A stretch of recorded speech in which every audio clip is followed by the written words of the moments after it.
within the last, sessions, I'm really very happy that a lot of people staying around, and we see a lot of faces around the world and a lot of great sessions and speech during the day.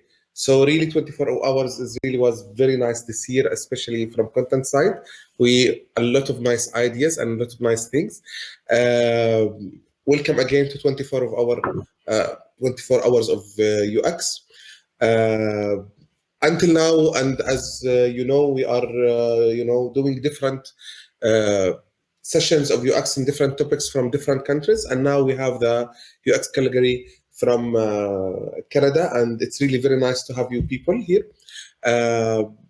Just to make sure that everyone knowing how to interact with us, as you see on the right, we have the chats and the Q&A, the polls, raising hand, and the videos. Please be free to chat with us, introduce yourself, where you are from, and tell us who is the last one going. And it's, as thank you, Peter, for the mentioning. I really lost the count. It's our number 20. And if you have any question for this amazing group, please use the Q&A, and we will have the dedicated time in the end to answer all the questions. So it's my pleasure now to leave the floor for yours, guys. I will be hiding on the stage and will come in before the end by 5 minutes. Have a nice session. Amazing. Thank you, Ahmad. It's been a fantastic introduction, and thank you everybody for joining us. Welcome to Calgary, welcome to Canada from anywhere, and everybody could be a really good potential member of CalgaryUX. So we welcome you, and I hope you are going to continue this 24 hours of great knowledge and understanding UX in so many different places by different communities. And what can I say? For us, our mission is to build a diverse community, and couldn't get more diverse than that. Thank you for everybody that is staying with us. And also, I want to share this special story, I have. What happened is that the first time I heard Roy talking, it was in the UXR conference. And if you know me, I'm always doing multiple things at the same time. I'm multitasking. And then I started listening to what he was saying in the background. And suddenly I noticed myself, I was slowing down. I stopped cooking. I stopped chopping onions. I turned off the fire. And I'm just standing there for 1 hour, just listening to him. So at the end of the hour, I was like, okay, I need to find a way to bring him to the community. He is an amazing speaker, so charming, and it was everything that he was saying. I still remembering. It's like, wow. And this is almost 1 year ago, so you can imagine that for me this is a very special moment. And I hope this is also going to be a very special moment for you. And what can I say? For everything that I know, Roy has been a really fantastic source of information. And recently he has been promoted to head of user research at Zapier, so congratulations. And I can imagine that your team and everybody at your company has the privilege of listening to you every day. But tonight, for us, this is going to be a special moment to have you. And I'm just going to open the floor for you. Please share everything that you know about how you actually share user research within your company. Oh, there's that you're way too charming and complimentary, but I accept it all. Thank you so much. Yeah. So before I get jumping here, let me share my screen. Probably helps so I don't forget to do this in a few seconds here. All right, here we go. Okay, so today I have the privilege of chatting to you about something we call all hands research at Zapier. Before getting into that, of course, firstly, hey to everyone, thank you for joining.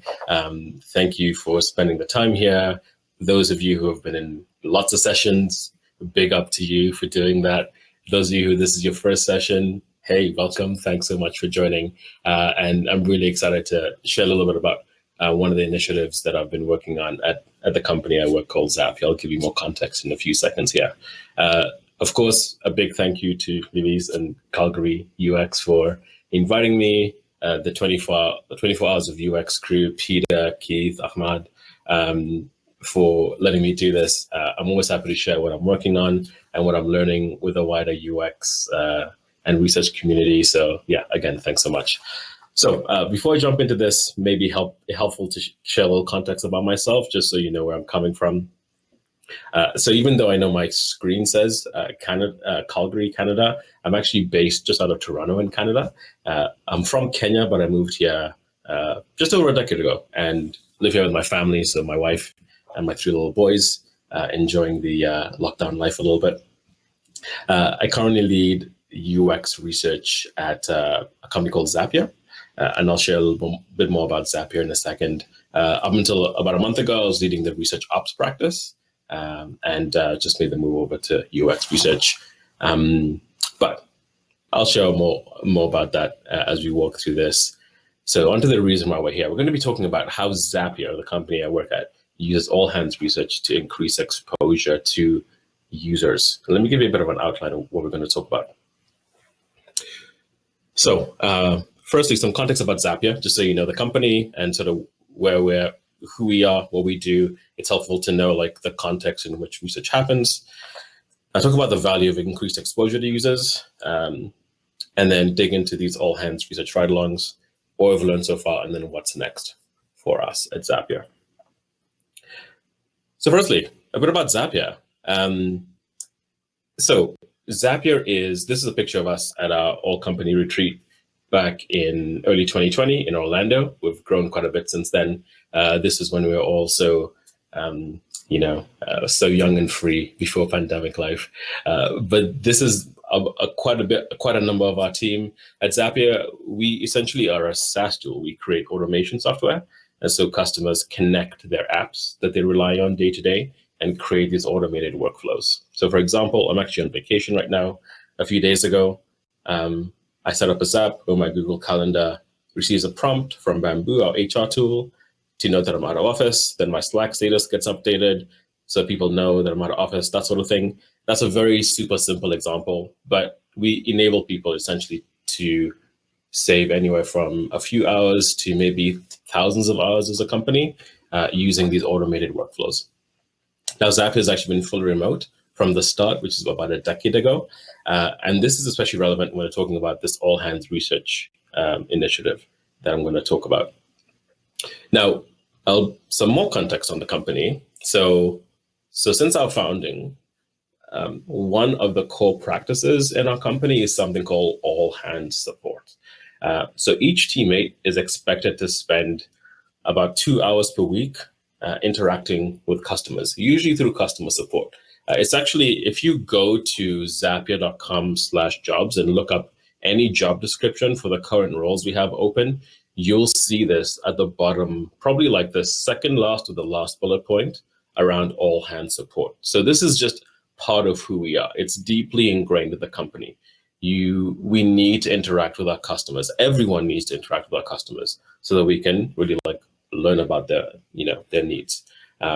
Now, when I joined, the company was growing, and we started to notice some cracks in this all-hands support setup that we had. So a few things. We had these highly technical tickets, right? So parts of our product are really highly technical. So answering tickets was becoming a little long and tedious for some people in the team who just didn't know the in-depth of, say, our back end, right?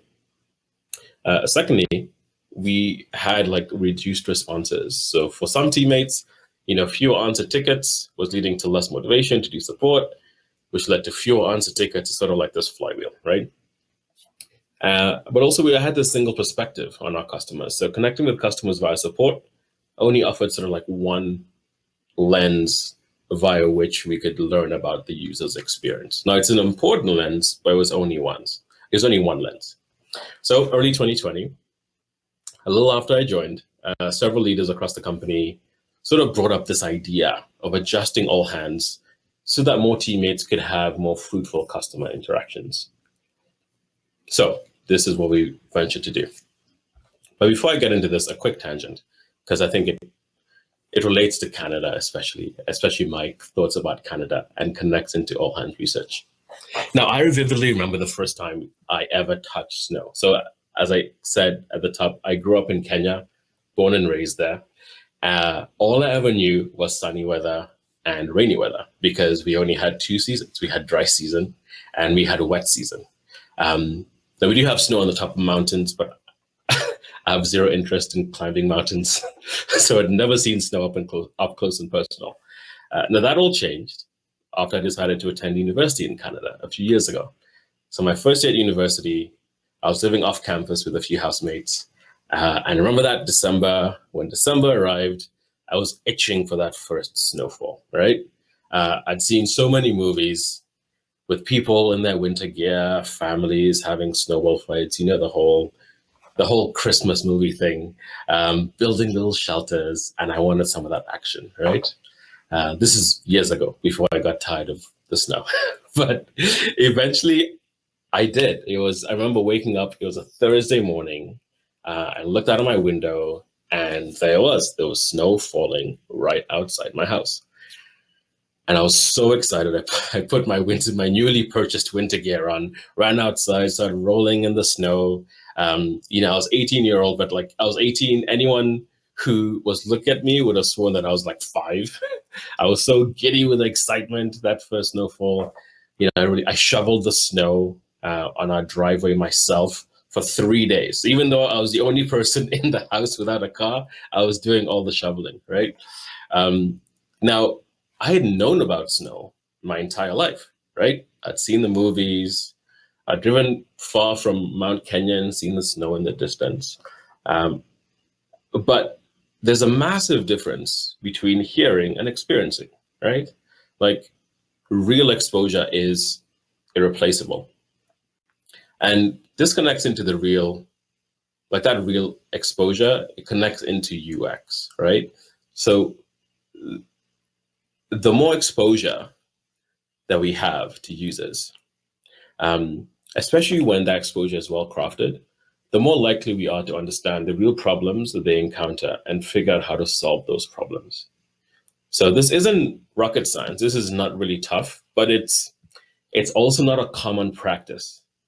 Like, I don't speak to lots of people that are constantly talking to their customers, that have like a really well built up, oh yeah, like, you know, I don't need to speak to any more people. I've spoken to enough people. I tend to interact with people who go, well, I haven't really spoken to a customer in a long time.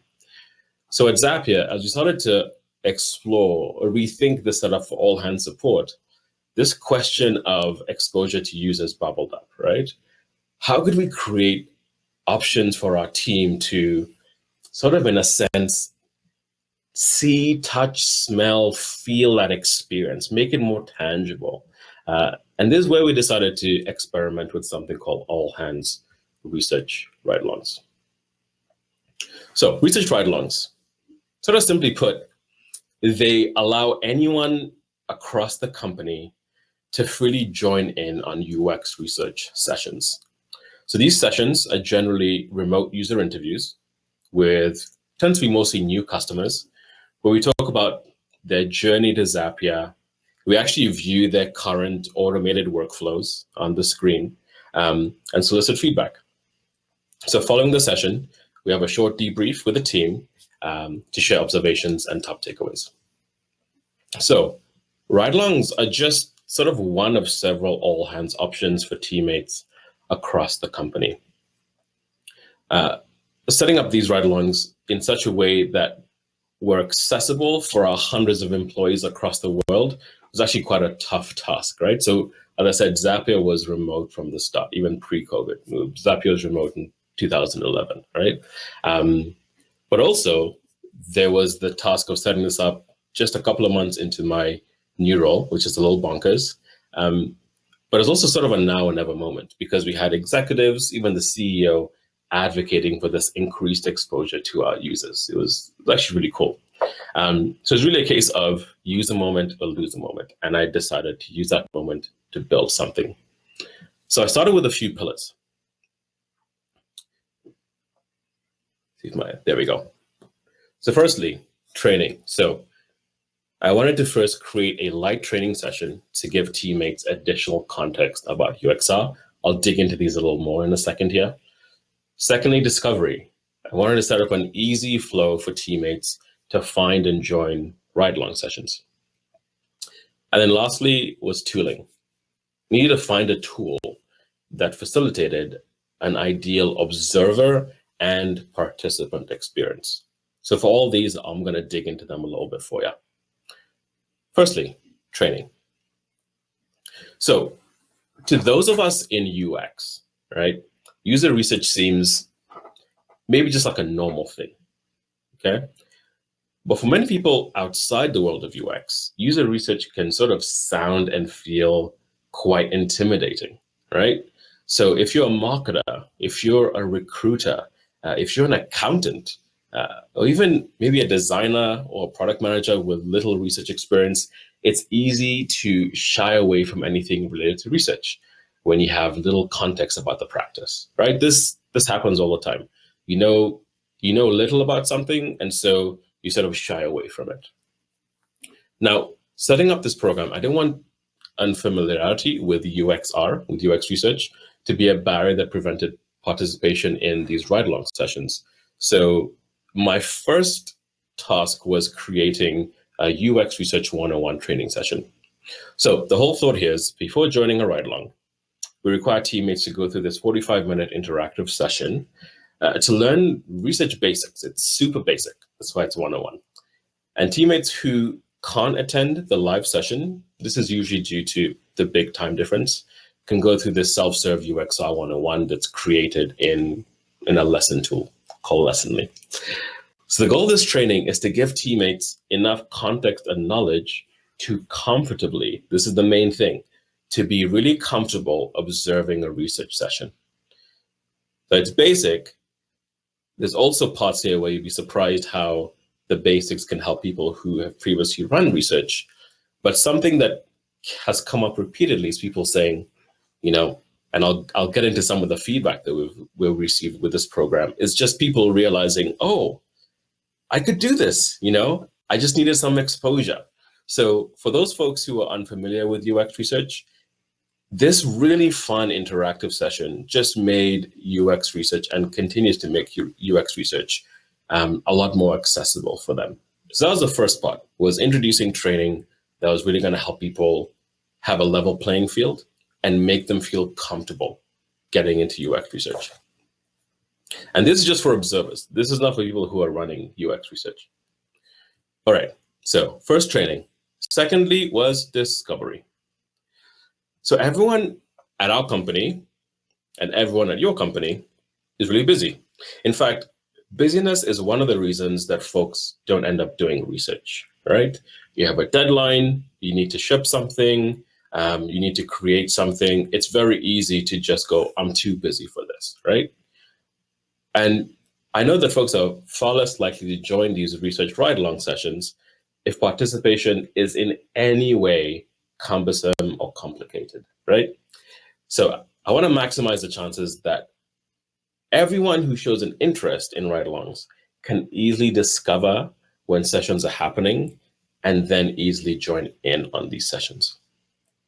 Because again, everyone in your company is busy, everyone in my company is busy. Let's remove that as sort of like an excuse, right? So this process went through several iterations. We sort of landed on a process that I'm going to show you, which we've sort of changed up again. But let me show you a screenshot from Slack, right? So essentially what happens, teammates who are interested in research ride-alongs, who would have joined UXR 101, join this ride-along Slack channel. So it's called Feed AHS Research, right? So an automated alert appears in the channel when a call is scheduled. So we have an automated flow where we pull a random amount or set amount, but random emails from our database, and an automated email goes out. And when folks who receive that email book a session, we then have a set of zaps that go off where a lot of things happen. One of the things that happens is the alert shows up in this channel. And the alert has some details about the call and information for first-time ride-along participants. So this is contextual, right? People are in Slack all the time. And so this is sort of like, it helps to make it easy. So when a teammate reacts with a check mark like that, they automatically receive an invite to the ride-along session. So it's automatically thrown into their calendar. And then everyone joining the ride-along receives some more information 30 minutes before the session with some details of how to join the call, right? So here's essentially what they would see. And then within the thread, there's going to be links to join the call and a video, etc. So we actually made this easy on the upside by using Zapier. So using our own tool to automate this entire process. And we started with this really strange 18-step app that just like did a bunch of different things.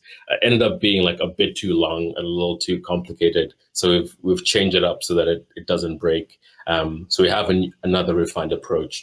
But actually using our own tool was very helpful for setting all of this up. So in this flow, essentially, all that we want teammates to do is you react, right? You literally just react with a check mark. It's in your calendar. You receive prompts, you receive instructions, and you then should be in the session. It removes nearly all the friction that prevents a willing teammate from finding and joining a session, right? So we're going to make discovery really simple, no excuses. This is the simplest that we could find. That we could find is like, here you go. Just react to a message, and you're good.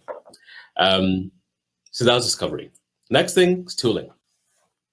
So from the start, I hope we sort of have lots of teammates join in on the ride-along sessions. In fact, now we have anywhere from like 5 to 12 people joining in one session, 5 to 12 observers in a session at any one time. And our hope was always to have lots of people, right? And we wanted to set up the tooling that enabled, one, a great participant experience, no matter the number of observers. So the last thing we wanted was for a customer to join a call and see like 10 people on the call. That's quite intimidating, right? Like it's hard enough to get someone to join a research session. It is quite another for them to like come in and be like, whoa, there's 10 people on this call. This is unexpected. So we wanted to create a great participant experience. We also wanted to have a really stellar observer experience, right? So we know that teammates can be hesitant to join sessions because they don't know what to expect, and they don't want to ask questions directly. So how could we set this up? A great participant experience, no matter how many observers, and a great observer experience at all times. So at Zapier, we've long used Zoom for many of our remote user interviews, right? But it's not easy to set up, at least at that time when you're setting this up, it's never been easy to set up a separate and comfortable participant and observer experience, right? And we wanted observers to come in, to take notes, interact during the session, and the participant to be fully focused on the session moderator, right? So doing some research and trying out a bunch of different tools, tried a lot of tools. We settled on one called Lookback. Now Lookback, specifically Lookback Live Share, provides this separate observer experience with areas for chat and note-taking. There's a screenshot from the last iteration of Lookback, but there's an area for chat, there's an area for notes, and participants also don't get to see the observers, right? And that's a big deal for both the participants and the observers. So for observers, as Zapier teammates, they never have to worry about their mic not being muted. They can fully focus on learning, right? Lookback also provides a link for a debrief call after the session. And so it's really easy for observers to switch from the call into the debrief in the same tool, right? So they're separate, they can do whatever they want, but they can just focus on learning. For the participants, they only see the session moderator, and they can also fully focus on the questions of the tasks. Of course, we always inform the participants that observers are on the call. If they're joining the session, they provided consent for that. We do this before the session, and we do it at the start of the session, so they can know that, okay, there's people who are watching and observing, but I can fully focus on the moderator and what the moderator is doing. So Lookback has allowed us to create this ride-along experience that's different to just like watching a session recording. And this has been the biggest thing that people have asked us is like, why don't you just get people to watch a replay? Well, the whole point of having these sessions live and together is our team's able to interact, ask questions live, share answers to questions that a participant brings up. So like someone will be on a call and say, you know, I've been using Zapier and I haven't figured this out. And there's been so many times that someone in support is on the call and they'll go into chat and say, hey, this is the reason that doesn't work like this. And the session moderator can be like, just so you know, one of the support people is on the call right now. And they just mentioned that like, this is the reason it doesn't work. We can follow up with you. But it allows us to have this interaction, but also debrief and sort of like learn together. And so this is our current setup. Simple training to give teammates context about user research, smooth flow for session discovery and participation, and then tooling that's tailored for a better participant and observer experience. So as you can see here, it's sort of like with research ops, I talk about research ops a lot being, there's lots of elements of service design in research operations, which makes it a little bit different from UX research, right? You're thinking about multiple layers, you're thinking about your team, you're thinking about the participants, and you're just adjusting and figuring out how to make this all mesh together. And so this is how we've sort of jumped into setting up this program and trying to make it work well. So in doing this, the next question to probably ask is like, what have you learned so far? How is it going? So 2 big lessons that we've learned so far.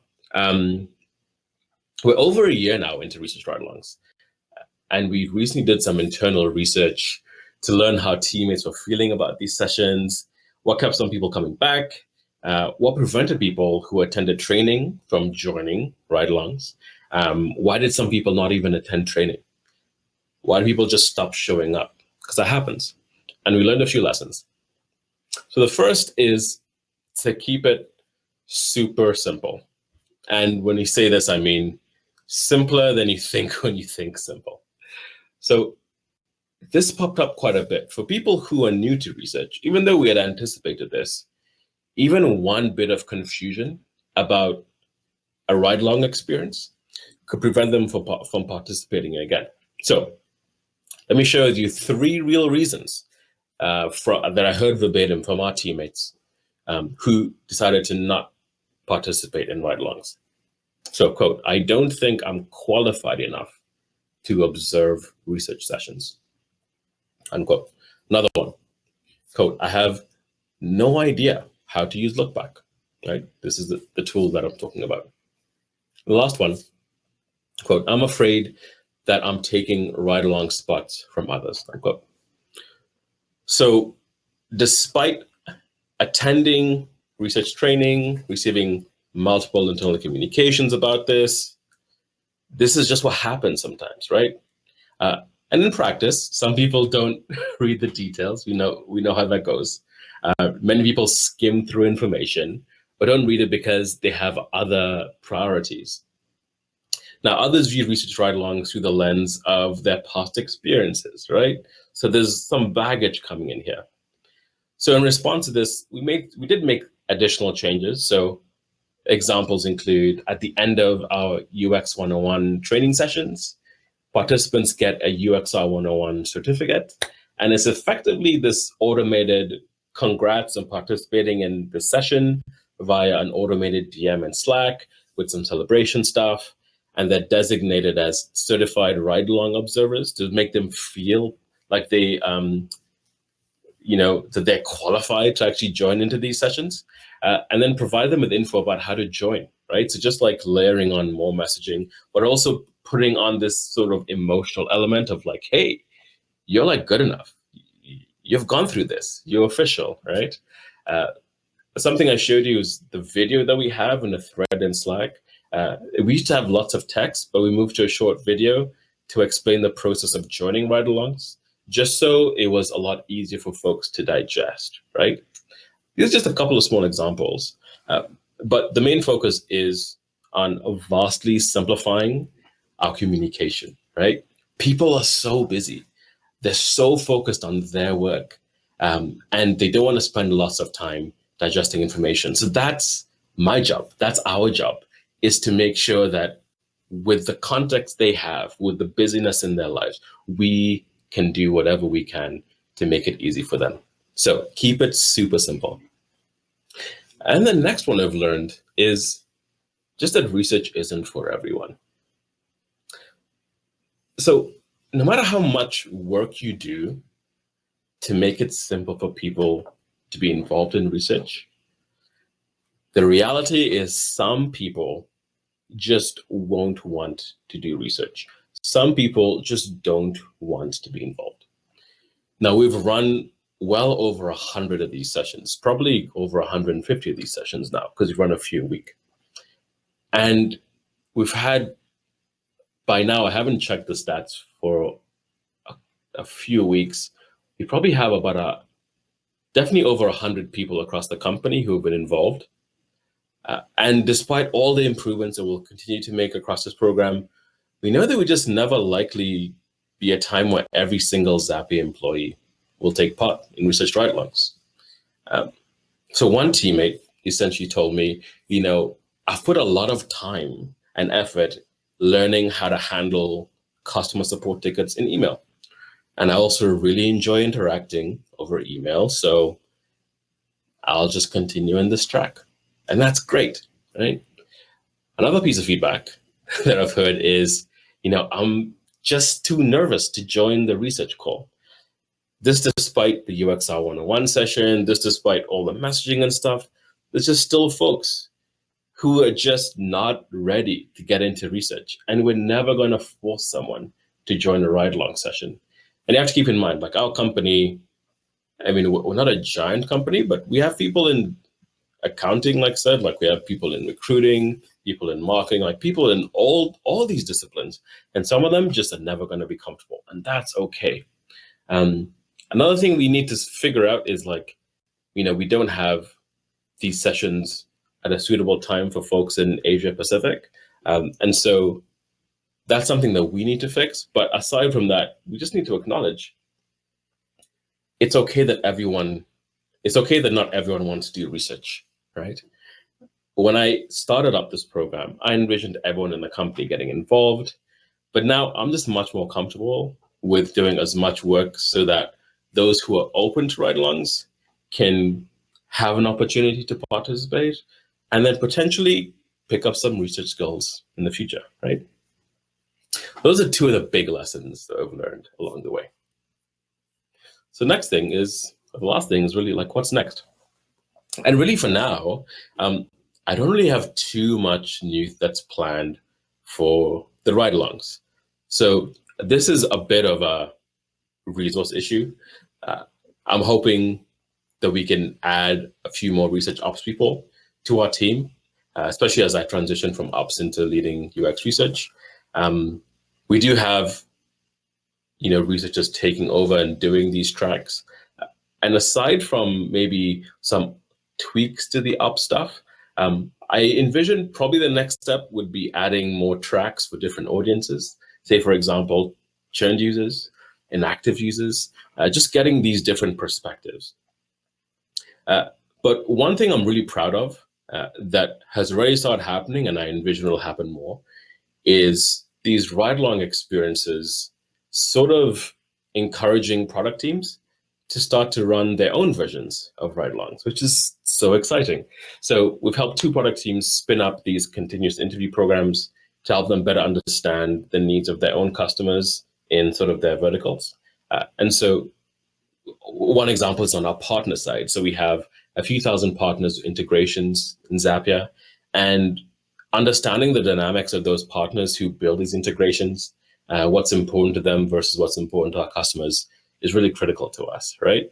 And so one of the biggest goals was just getting this from something that we are doing as a research ops team and within the research function to spreading to other parts of the company. So the more that we can have people who run these ride-along sessions, the more that our team can be exposed, right? So again, we don't envision that everyone will come to us to take part in a ride-along, but they might if they're an engineer in a certain team and a product manager is running a ride-along session for that team, right?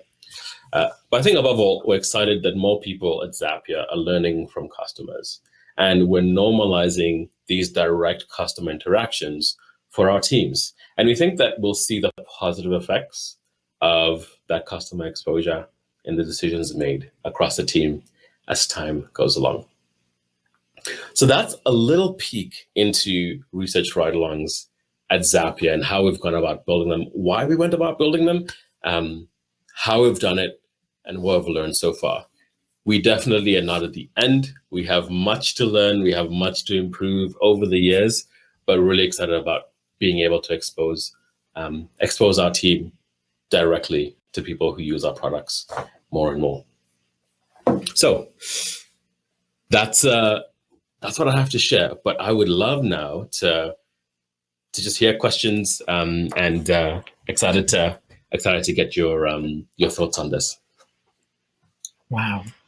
Thank you so much, Roy. We have really wonderful questions. There is one question in particular that maybe you have already answered, but it could be also seen from a different side. And this is coming from Peter. He's saying, in such a user-centric company, do you still have people in departments saying, we know already the user, we know what they want, we have done the marketing research already.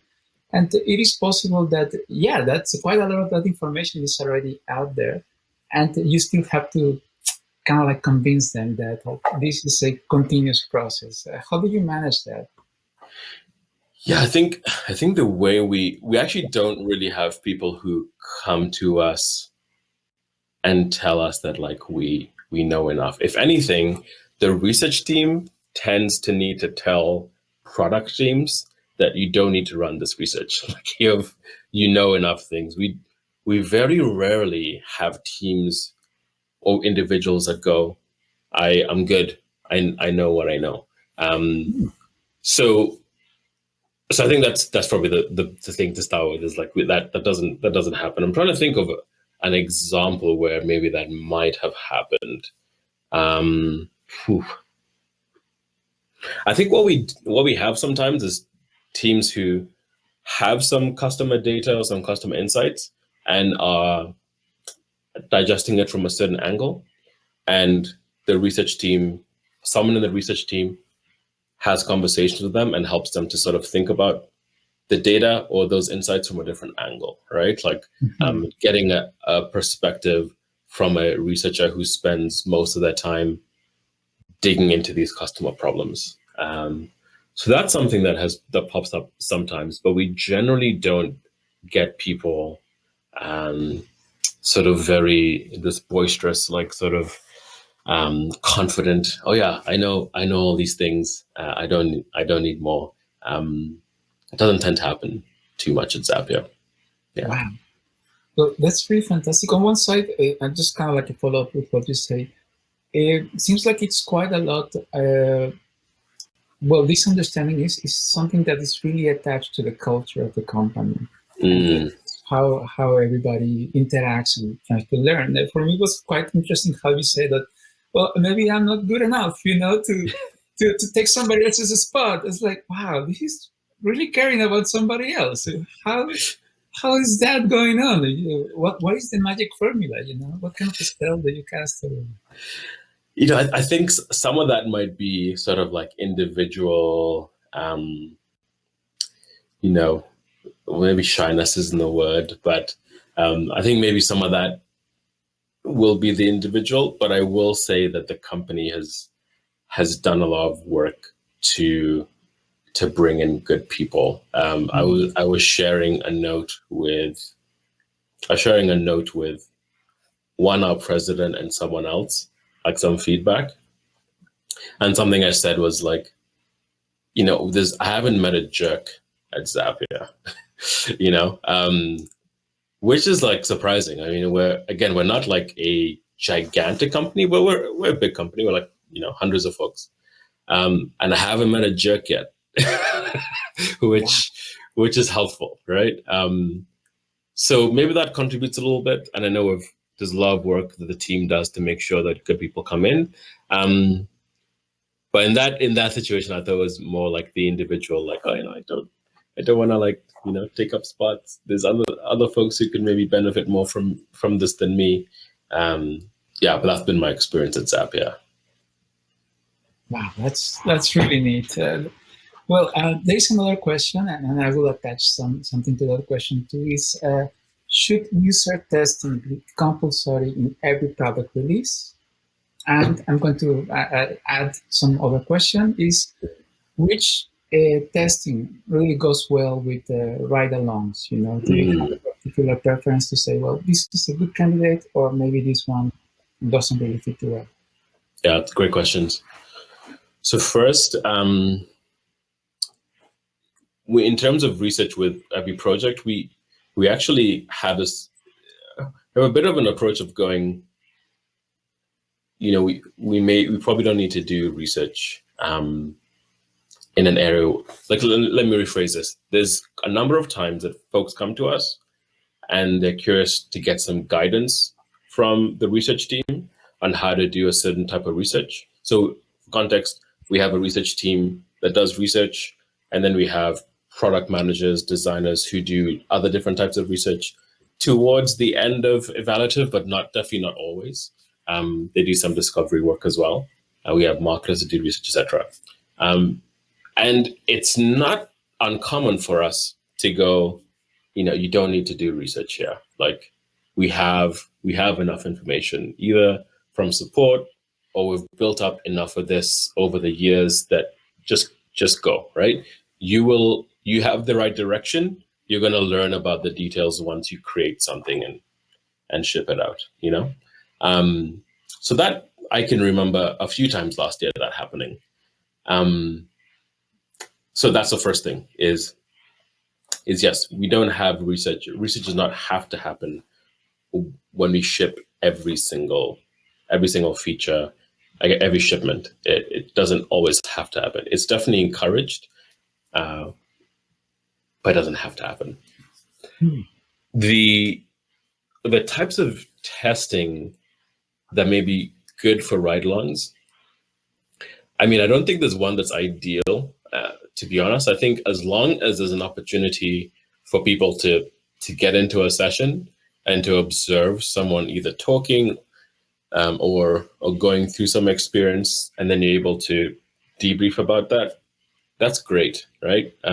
We tend to have these very open-ended conversations, and they're not quite usability tests, but they're sort of just like, open up your Zapier account, show us what you've created.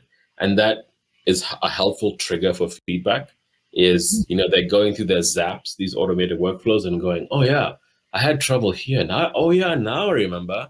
I was trying to create this, and that's what I couldn't figure out. So just being able to interact with something can help to trigger memories and to help people think, right? So I would say straight up, like, interviews, not the most ideal, even though they're helpful.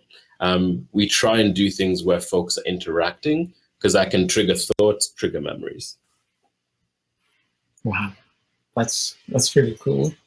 And I guess that also leads you to the opportunity to see how people can get creative with this. You will never guess that they were going to do. So it's like, wow. It's been pretty cool. Like, I remember there's a few times last year where we had product managers who had just released something. And even though we weren't focused on that, we asked a question related to that release. And then we've had times where someone goes, oh, this is new. Oh, what's that? And they're like, huh. And they click and they go, And then we've had other times where we ask a prompt like, oh, you know, you got stuck there. Like, how would you go about fixing that? Like, how would you go about figuring out the problem? And, you know, they just like move past the solution that was just built to fix that problem, right? It's like, it's not. So we've had these really cool live experiences that people are like, oh wow, that's painful, or wow, that worked, so those are great for folks to see, even though it's just like, it's one data point, but it's really great for those folks to be in that experience. Wow. Well, that certainly makes it for very interesting stories to share, at least on with the team on the side. Guess what? Guess what they were doing? Absolutely. Yeah. That's awesome. Also, well, on the side of sharing information, sharing how you do things, I have a really good question from Peter again. He's asking, okay, there is one thing about training, and now how do you make training fun? I guess that's two levels, right? Like, okay, first getting people to get trained, and then to enjoy it. Wow. Yeah. So we're just in the process of creating like the full-fledged training from like a research newbie to someone where we'd essentially be able to hand you the keys and say, you're good to go and do research. Like that, we're still spinning up that whole process. So UX Research 101 is really to get people on a level playing field, right? So, we have this thought that a designer comes to Zapier, a product manager comes to Zapier, and they may come in and say, I have research experience. Well, like, what does that look like, right? Did you just start going on calls by yourself and you've spent 2 years doing user interviews, but you've never truly learned about how to do them well? Or you maybe have like someone in recruiting, someone in compensation who wants to interact with customers, but like they've just had no exposure to user experience. They don't know about UX research. So how can we create this level playing field? And you find the easiest thing is just like tell stories, right? So the UX Research 101 session is essentially 3 big stories, right? One is a story about these DoorDash robots that deliver food to folks, and about a really dodgy interaction someone had with them, and we talk about it, we make jokes about it, right? And then we connect that to, like this is sort of like what would happen if someone is doing UX research on this. And then we have an example from where I live in Ontario. We had this license plate that was released last year by the Ontario government that was really dodgy. And, we talk about that. People give their thoughts and everything. And we relate it back to UX research. And then we tend to like pull a story out of someone else. Like, hey, like, tell me about when you were using some tool and like, it didn't make sense, or you're really frustrated. So we use these sort of 3 stories to get people talking, and then to connect back to like, okay, this is sort of like how it connects to UX research. And if I was in that company and I was thinking about this problem, this is maybe what I would want to do, right? So I think the biggest thing is just like get people talking. That's the only way to make stuff fun, is like, especially when you have like really, really, not really tragic, but like unfortunate incidents that you can look back on and chuckle. So something that went wrong and you're like, oh yeah, that was the dumbest thing, right? People love telling those stories, right? So getting people to recount from their experiences just makes it a bit more tangible, and then just makes it a bit more fun. So the goal here is just like give people this basic knowledge of like, this is what UX research is about. You're not going to walk out of that session being able to do research, but you're going to walk out of that session like, okay, I sort of understand what this is all about. When I get into a research ride along, I can sort of understand why the questions are being asked that way, sort of. Yeah. Nice. So in many ways, it's kind of like understanding what makes a good coffee or a good wine, what makes good research, and to can palate that and say, well, that was a good question. Yeah. Balanced, not too obvious, but it really got the point across. Perfect. Exactly. That's let's say that's a really good way to put it on. Well, also one of the things that you mentioned is that obviously being busy is not an excuse, right? Like as far as I know, every single user researcher I met, they are they have piles and piles and piles of things to do. They're always outnumbered, and they're always running against the incredible TikTok of having agile right on top of your on your roadmap, right? Mm-hmm. But how do you actually get to do all this balance?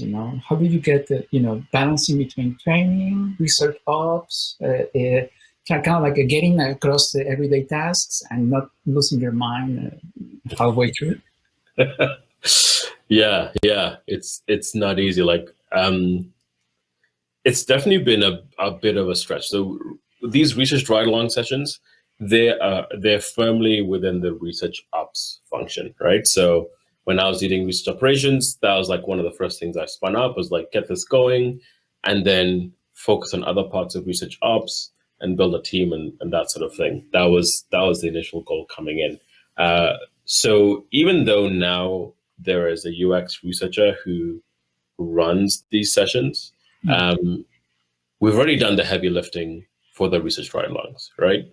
So all that stuff of like creating it, I still do the UXR 101 sessions because it's a great way to meet people. So anyone who is joining the company will need to pick one of these all hands tracks, and the folks in, I believe, engineering, product management, design, by default sort of go into this track.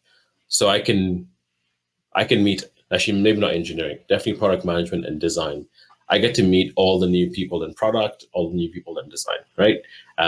Just like get to see them, introduce them to UX research, and everyone else who joins as well. So even though I do that, that's 1 hour, that's 45 minutes a week, right? So we sort of have them on alternating days. But that's a way for me to connect with folks. And then for the person who's running these sessions, it's a few hours of her week, but we've done all the heavy lifting already, right? We have figured out the right way to phrase this. We've done all the setup, ran it for months and months and months, did the research to like learn from people who have done it, made all the adjustments. So it means it's not perfect now, but it's a lot better than it was. And then it's only a few hours, right? So in my conversations with my research team, especially the person who's running it now, just a conversation about like, hey, tell me about what's going on. And we make adjustments based on what's happening that week. So the person who runs is the most junior person on our team. And so I provide lots of guidance for her. But yeah, it's just like priorities, right? We have this approach where we know that our work, especially as researchers, the projects we're working on should really only be like maybe 60, max 70% of our time, right? Between doing meetings and, and just conversations with product teams, all the stuff that you end up doing, you're not going to be able to spend 100% of your time on research. So we try and structure it so that you're going to have adequate time to do other things, even like just like fun projects to work on. I guess in the end, a long rambled way of saying it just comes down to prioritizing. And that work of prioritizing early is just going to help you to focus on what's going to have the biggest impact. It's easier said than done, but and we're not perfect at it, but that's definitely the approach we've taken. Wow, that's really great. And well, I have another question that goes along prioritization, and I think it's quite interesting in the sense like you also have these views, right? Like as a manager and also as a practitioner. The question is, how do you negotiate conflict between other teams that prioritize price, efficiency, and profits over user experience? It's a big question. Let me tell you, it's not an easy one. Hello, everyone. Can I interrupt you before the big answer? Okay. Yeah. No. First of all, thank you very much for this amazing session. Really, Roy and Luis. Really, it was very nice, to hosting you this year. And really, I think a lot of the audience, and it's obvious from the chat and the question, they enjoy it. Personally, I enjoy it. So thank you very much for the nice and amazing, informative and information that we have during the session. Just to remind everyone that you are free to stay or you can catch up. We're still having 3 hours to go of the 24 hours of UX. We have still one workshop, and we're having also a last keynote in the last hour. So you can stay or you can join the other sessions. Also, one of the things that you can also go to our sponsor booths and know about them. There is some discounts there, so don't miss that. Also, you can go and leave a word or even a suggesting or a comment on the Miro dashboard. That will also be great. So thank you very much again, everyone, for joining. And I will hide myself again, and we can continue. And anyone can stay, and we can continue having the questions and the answers until the end. Thank you. Thanks, Anton. Yeah, negotiating the conflicts. Ooh, goodness, that's a tough one. So research, at least at our company, doesn't have like the power to set the agenda, right? Like in the end, executives make the key decisions, and ultimately, people in product management are held accountable for like what happens, right? So I guess how we think about this is just bringing to bear all the knowledge we have about our users and being close to those conversations with people in product, people in design, to share our perspectives, right? And this is something that I feel like we're gonna continually improve and grow in. But I think ultimately, yeah, I think just to be frank, research doesn't make those decisions, and we're not negotiating from a point of power. But the thing I love about research is most executives would say, we're all about the customer, right? And so we don't come with our agenda. We come with generally like, hey, this is what the customers you care about are saying and they think is important. So that's very helpful, but it can't always be the only thing that's important. Like in the end, our company exists in large part to make money and provide a living for the employees and etc. and the mission and all that. So there's no one straight line for all of those conflicts and all of those negotiations.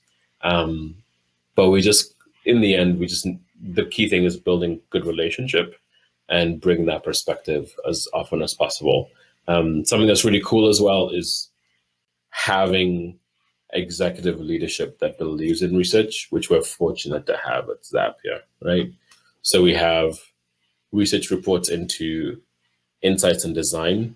So we have a VP of insights and design, and our VP of insights and design is amazing and can translate the value of UX research, the value of insights as a whole, data insights as well, to the rest of our executives and to key people across the team, right?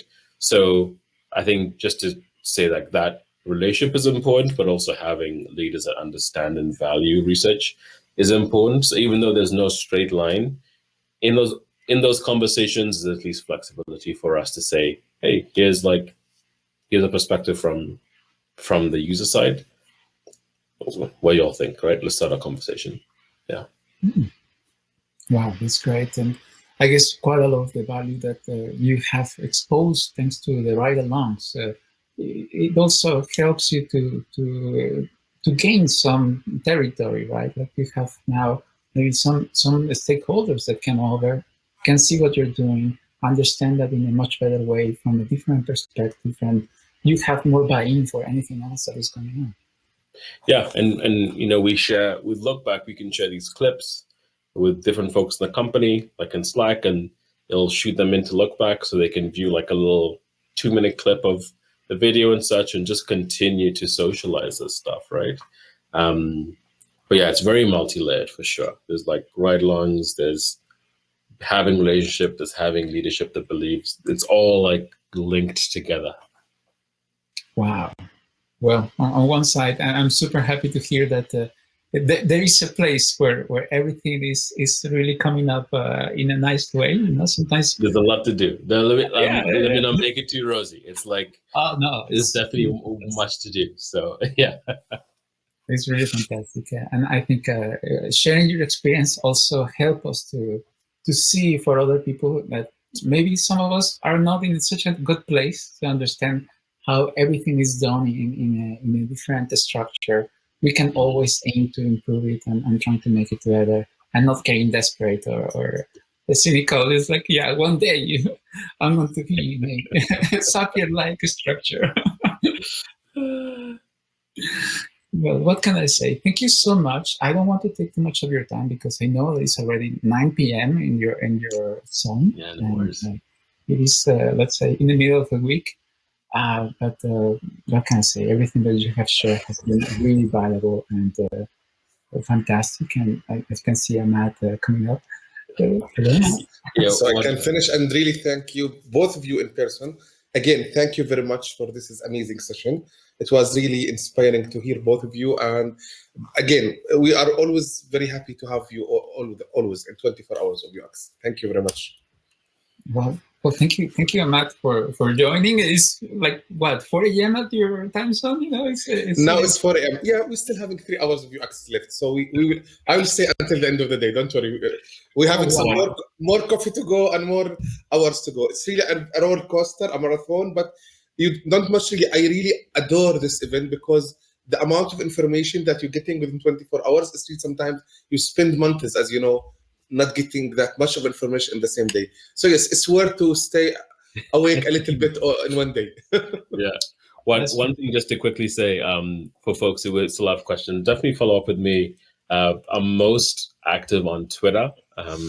So my first and last name, Roy Olende, at Roy Olende. Look for me on Twitter. I'm active there. Also on LinkedIn. I probably check in on LinkedIn like once a week or something. So if you connect with me and send me a message, I'll probably connect with you sometime in the next week. But happy to follow up there as well. I will put your Twitter account now. No worries. Here's the link. I just posted in the chat. Oh, cheers. Anyone? Yes. Also, I put the CalgaryUX website already, so people can follow you and visit your website. Really, your community really is a great value to the community, to the global UX community.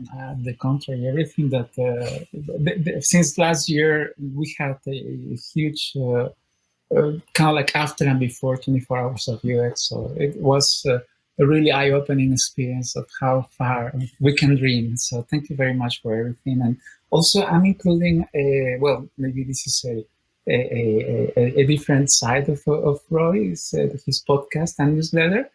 And I'm a fan, So you can tell if I'm just picking everything that is coming up from Google that comes up with your name, I'm just checking it out because I love what you produce. So thank you so much. It's been great having you here at the community and this global spotlight that we all are sharing. And what can I say? It's been really fantastic, and I hope you also have a really good time. Yes. Thank you again. Thank you all. Thank you again for your time, and keep with us, everyone. And looking forward to see you in the last 3 hours of the UX day. So, or 24 of UX. And thank you again, Roy Lewis. Thank you really very much for your time. And bye, everyone. Bye. Bye. Finishing strong. Bye-bye. Yes. Thank you, Roy. Cheers. Bye-bye.